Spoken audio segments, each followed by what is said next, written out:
म्हणून आत्ता जी कारवाई झाली ती कारवाई तर व्हायलाच पाहिजे. अनधिकृत झोपडपट्टी किंवा याच्यावर कारवाई झालीच पाहिजे, पण हा मानवी प्रश्न आहे हे लक्षात घेतलं पाहिजे.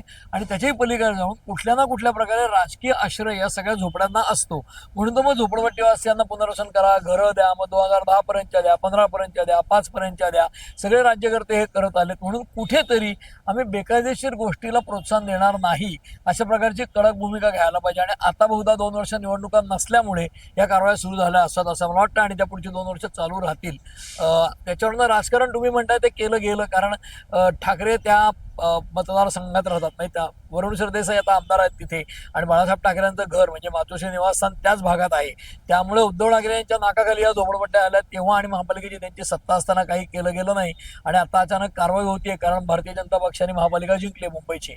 त्यामुळे कदाचित मध्यमवर्गीय विरुद्ध झोपडपट्टीवाले हा संघर्ष उभा राहिला तर कदाचित अशा कारवाया अजून पुढची 2 वर्ष चालू राहताना दिसतील असं मला वाटतं, आणि राजकारणही केलं जाईल.